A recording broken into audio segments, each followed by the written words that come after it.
Demand curve नीचे जा रहा है, सप्लाई ऊपर और कॉस्ट कर्व ने तो जिंदगी यू शेप बना दी है। क्या आप भी माइक्रो इकोनॉमिक्स के इन ग्राफ्स के जंगल में खो गए हैं? फिक्र मत कीजिए। आज के इस वन शॉट वीडियो में हम कंज्यूमर इक्विलिब्रियम से लेके मार्केट फॉर्म्स तक पूरी माइक्रो इकोनॉमिक को एक सीधी लकीर की तरह साफ करेंगे। चलिए सिलेबस को मुट्ठी में करते हैं और शुरू करते हैं पीपीसी से। आज हम सिर्फ इम्पोर्टेंट क्वेश्चन करेंगे जो कि हमारे एग्जाम के लिए बहुत बेनिफिशियल हैं। पहला क्वेश्चन है कि पीपीसी कॉनकेव क्यों होता है।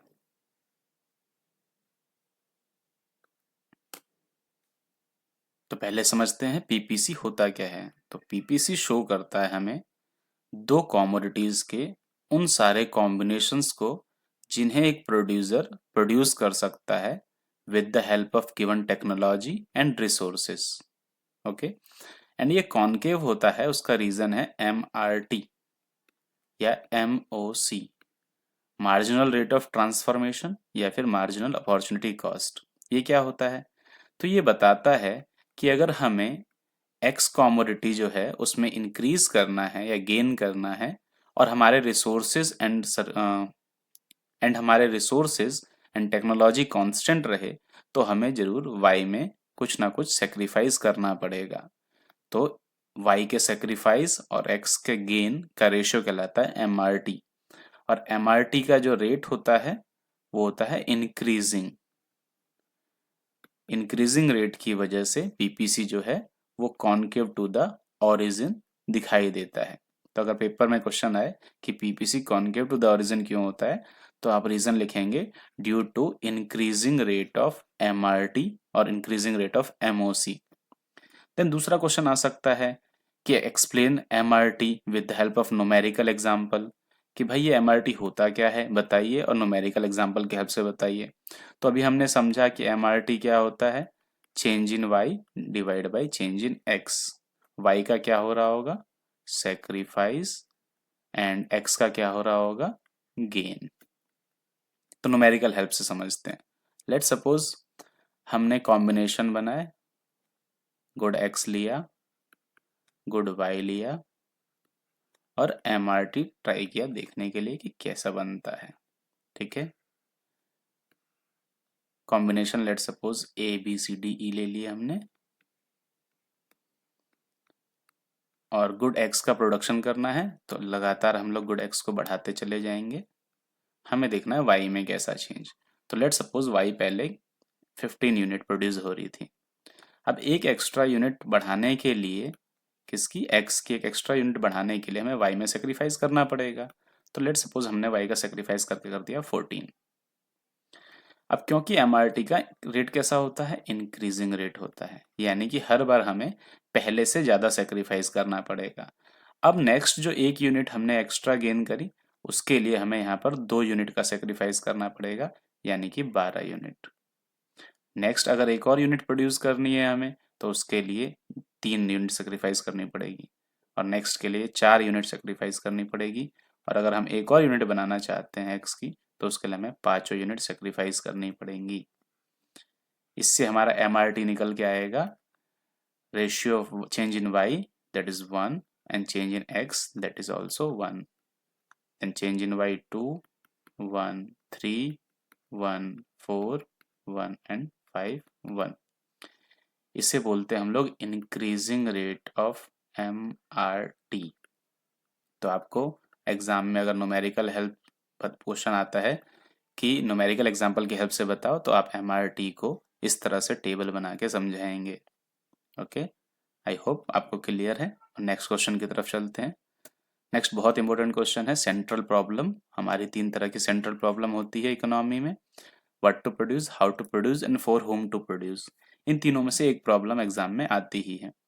वन बाय वन देखते हैं ये क्या है। तो पहले बात करते हैं हम लोग व्हाट टू प्रोड्यूस की। तो व्हाट टू प्रोड्यूस किससे रिलेटेड प्रॉब्लम है, तो ये है सिलेक्शन ऑफ गुड्स, कि कौन से गुड्स का सिलेक्शन किया जाए, कौन सा गुड्स प्रोड्यूस किया जाए। तो इसका मतलब एक से ज़्यादा गुड्स होते होंगे तभी तो सिलेक्शन करना पड़ रहा है। तो एक होता है हमारा कंज्यूमर गुड्स और दूसरा होता है कैपिटल गुड्स। कंज्यूमर गुड्स कौन से होते हैं, तो वो जो हमारे डेली लाइफ में यूज़ होते हैं। कैपिटल गुड्स कौन से होते हैं? जो मशीन की फॉर्म में होते हैं। ठीक है। कंज्यूमर गुड्स क्या होता है? Daily small small small profit देते हैं। वहीं कैपिटल गुड्स जो है वो बहुत ज़्यादा प्रॉफिट एक बार में ही दे देते हैं। तो प्रोड्यूसर को ये डिसाइड करना पड़ता है कि मैं कंज्यूमर गुड्स का प्रोडक्शन करूं या कैपिटल गुड्स का प्रोडक्शन करूं।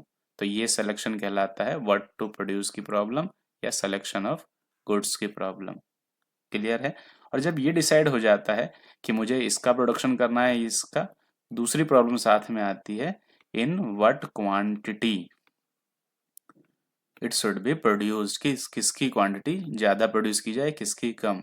अगर हम कंज्यूमर गुड्स का प्रोडक्शन ज़्यादा करेंगे तो कैपिटल गुड्स का प्रोडक्शन कम करना पड़ेगा, और कैपिटल गुड्स का प्रोडक्शन ज़्यादा करेंगे तो कंज्यूमर गुड्स का कम करना पड़ेगा।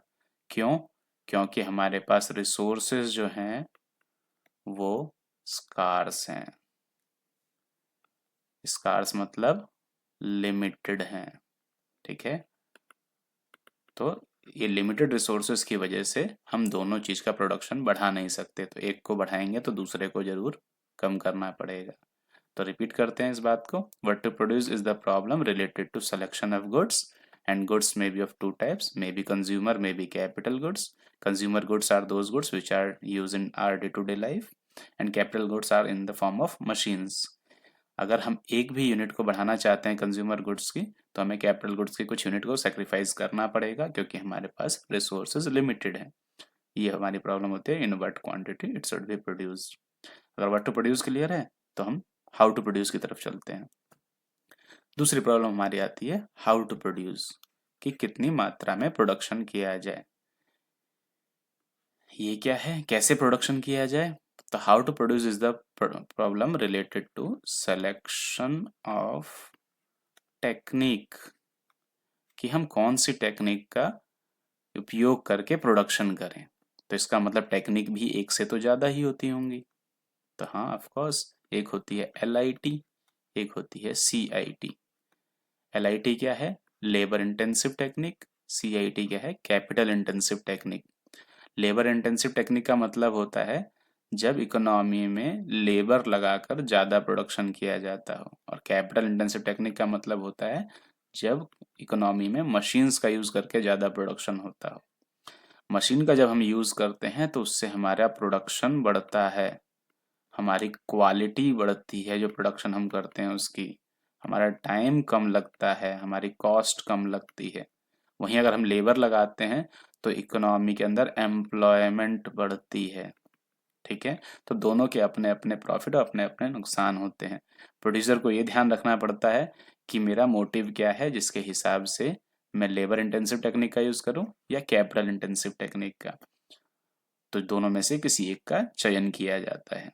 तो आई थिंक क्लियर होगा आपको कि how to produce is the problem related to selection of techniques, and techniques are of two types, labour intensive and capital intensive. Okay. Now चलते हैं नेक्स्ट टॉपिक पे हमारा, जो कि है फॉर होम टू प्रोड्यूस। ये क्या है?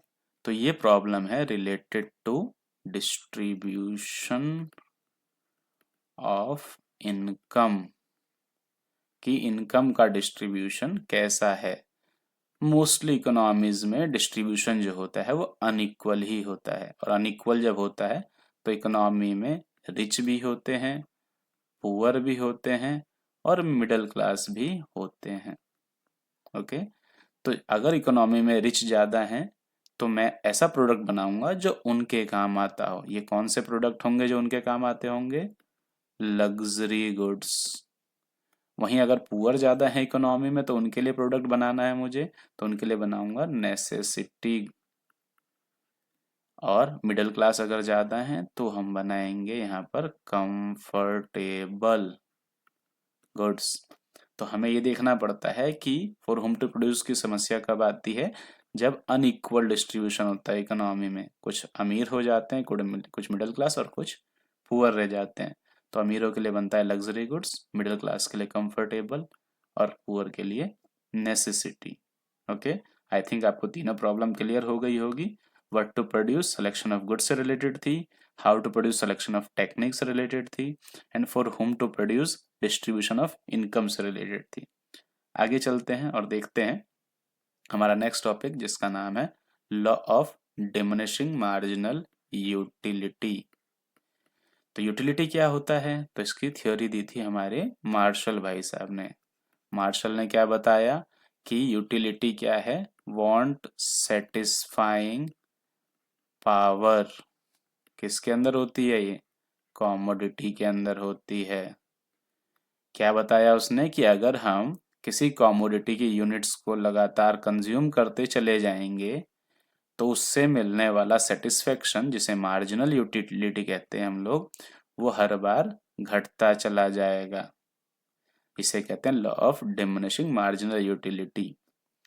लाइक अगर आप एक रोटियां लेके बैठे हो और अगर आप एक रोटी खाते हो तो आपका सेटिस्फेक्शन अगली रोटी से थोड़ा कम हो जाएगा। दूसरी के बाद तीसरी रोटी खाओगे तो आपको और सेटिस्फेक्शन कम मिलेगा। हो सकता है 4 रोटी खाते खाते आपका पेट पूरा भर गया हो, तो उस केस में आपको सेटिस्फेक्शन अब 0 हो जाएगा। उसके बाद भी अगर आप खाते रहते हैं तो हो सकता है आपका सेटिस्फेक्शन नेगेटिव में चला जाए। तो इसी को कहते हैं law of diminishing marginal utility. इसका मतलब क्या है कि अगर यूनिट्स को लगातार कंज्यूम किया जाए तो उससे मिलने वाला जो सेटिस्फेक्शन या मार्जिनल यूटिलिटी है वो लगातार घटता चला जाएगा। इसे कहते हैं law of diminishing marginal utility. Diagram से अगर देखना हो तो हमारा मार्जिनल यूटिलिटी का डायग्राम कुछ ऐसा बन के आता है जो कि डिमिनिशिंग होता है। क्या क्या लेते हैं, इधर मार्जिनल यूटिलिटी, इधर क्वांटिटी, ये ओरिजिन। ओके, आई थिंक आपको क्लियर होगा। अगर कोई डाउट हो तो कमेंट में ज़रूर बताएं, ठीक है। और इसके लिए हम लोग ये नोट्स जो हैं ये टेलीग्राम पे डाल देंगे, आप टेलीग्राम से डाउनलोड कर सकते हैं पूरा का पूरा पीडीएफ। आगे चलते हैं। अगला टॉपिक है हमारा कंज्यूमर्स इक्विलिब्रियम की कंडीशंस, और वो भी किस में, यूटिलिटी एनालिसिस, यानी कि अगेन मार्शल के केस में। तो कंज्यूमर इक्विलिब्रियम क्या होता है, एक ऐसी सिचुएशन जब कंज्यूमर अपने सेटिस्फेक्शन को मैक्सिमाइज करता है, उसे कहते हैं कंज्यूमर इक्विलिब्रियम। इसकी कंडीशन होती है हमारे 3। पहला, M U X by P X is equal to M U M. ये क्या है एम यू एम, तो एम यू एम का मतलब होता है कि marginal utility of money. Consumer कुछ सोचता है कि अगर वो 1 रुपये खर्च करेगा तो उससे उसे कितनी यूटिलिटी मिलनी चाहिए, उसे कहते हैं हम लोग मार्जिनल यूटिलिटी ऑफ मनी। और इसे हम लोग 1 के बराबर रखते हैं एंड कांस्टेंट रखते हैं। ओके, दूसरा क्या लिखा हुआ है, किसके बराबर होनी चाहिए, तो M U X by P X, यानी जो मैं प्राइस पे कर रहा हूँ कॉमोडिटी एक्स के लिए और उस कॉमोडिटी एक्स से जो हमें सेटिस्फेक्शन मिल रही है उसके बराबर होना चाहिए जो मैं चाहता था। अगर मैं एक लाइन में बोलूं तो कंज्यूमर सोच के जा रहा है कि मुझे 1 रुपये से कुछ सेटिस्फेक्शन मिलना चाहिए, और अगर उतना ही उसे सेटिस्फेक्शन मिल भी जा रहा है तो उसे हम लोग कहेंगे कि कंज्यूमर इक्विलिब्रियम में है। क्लियर। एंड थर्ड होता है कि जो ये लॉ है, law of diminishing marginal utility, ये अप्लाई होना चाहिए। जब तीनों चीजें होती हैं तो उसे कहते हैं हम लोग कि कंज्यूमर इक्विलिब्रियम में है। ठीक है, हम इसे ऐसा भी कह सकते हैं कि अगर मैं इस 1 को यहाँ पर पुट कर दूं तो M U X by P X is equal to 1 आ जाएगा and M U X is equal to P X आ जाएगा।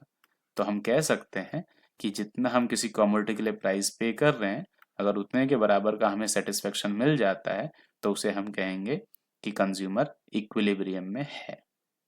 आई होप आपको क्लियर होगा। ठीक है, आगे बढ़ते हैं और देखते हैं आईसी। आईसी की थ्योरी किसने दी थी, आईसी की थ्योरी दी थी हिग्स भाई साहब ने। इन्होंने क्या कहा कि आईसी क्या शो करता है, 2 कमोडिटीज के उन पॉसिबल कॉम्बिनेशंस को जिन पर कंज्यूमर क्या है, तटस्थ है। इसलिए इसीलिए इसे तटस्थता वक्र भी कहते हैं। मतलब वो चाहे एक्स कमोडिटी को एक्स और वाई के एक बंडल को खा ले चाहे दूसरे बंडल को खा ले, वो इनडिफरेंट रहेगा। तो इसीलिए इसका नाम पड़ा इंडिफरेंस कर्व। अब बात आती है कि आईसी जो होता है वो ऐसा कुछ दिखाई देता है हमारा, और यहाँ क्या होता है, इधर गुड वाई इधर गुड एक्स। अब बात आती है कि अगर इधर से देखा जाए तो ये कॉन्वेक्स दिखाई देता है। कॉन्वेक्स क्यों दिखाई देता है, तो ये due to M R S का भी कौन सा, डिमिनिशिंग रेट, कि एम आर एस के डिमिनिशिंग रेट की वजह से आईसी जो होता है वो कॉन्वेक्स हो जाता है। अब एमआरएस क्या है? तो एमआरटी की तरह ही एमआरएस होता है कि अगर मुझे एक्स कॉमोडिटी की कुछ ज़्यादा यूनिट को कंज्यूम करना है और मैं चाहता हूँ कि सेटिस्फेक्शन मेरा जो है वो सेम बना रहे, तो मुझे ज़रूर वाई कॉमोडिटी की कुछ यूनिट को सेक्रीफाइस करना पड़ेगा, और इस सेक्रीफाइस और गेन के बीच का रेशियो ही कहलाता है एमआरएस। और एमआरएस का रेट हमेशा कम होता है क्योंकि कोई भी व्यक्ति यही चाहता है कि वो सेक्रीफाइस जो है वो कम करे और गेन जो है वो ज़्यादा करे। तो इसका रेट जो है घटता हुआ आ जाता है, और घटते हुए रेट की वजह से क्या होता है, आईसी कॉन्वेक्स बन जाता है। ओके, आई होप क्लियर होगा आपको। नेक्स्ट पे चलते हैं कि आईसी के हिसाब से कंज्यूमर इक्विलिब्रियम की कंडीशंस क्या क्या हैं। तो आईसी के हिसाब से दो कंडीशंस होती हैं, फर्स्ट एंड सेकंड। आईसी के हिसाब से या आईसी एनालिसिस के हिसाब से फर्स्ट कंडीशन होती है कि slope of IC must be equal to slope of budget line. IC का स्लोप क्या होता है? हमने अभी पढ़ा, एमआरएस होता है, and slope of budget line होता है P X upon P Y. अगर हम इसको एक डायग्राम से देखें तो हम कह सकते हैं कि बजट लाइन होती है ऐसी कुछ स्ट्रेट लाइन और आईसी होता है कुछ ऐसा। तो जहां पर ये दोनों एक दूसरे के टेंजेंट होंगे उस पॉइंट को कहा जाएगा कि वहां पे स्लोप दोनों के बराबर हैं और कंज्यूमर इक्विलिब्रियम में आ जाएगा। दूसरा क्या है कंडीशन? तो दूसरी कंडीशन है कि IC must be convex to the origin. ठीक है, तो दो कंडीशन है, पहला कि दोनों का स्लोप जो है वो सेम होना चाहिए, बराबर होना चाहिए। मैथमेटिकली देखा जाए तो M R S is equal to P X upon P Y होना चाहिए। डायग्राम से देखा जाए तो आई जो बजट लाइन है वो टेंजेंट होना चाहिए आईसी के। और दूसरा कंडीशन है कि आईसी जो है वो कॉन्वेक्स टू द ओरिजिन होना चाहिए। आई होप आपको क्लियर होंगी दोनों condition. Slope of IC is equal to slope of budget line and IC is the convex to the origin. Next पे चले। ऐसा करते हैं कि इसका सेकंड पार्ट बनाते हैं क्योंकि टाइम बहुत ज़्यादा हो रहा है, और आज के लिए इतना ही। नेक्स्ट पार्ट में मिलते हैं और कुछ और क्वेश्चंस के साथ। Thank you.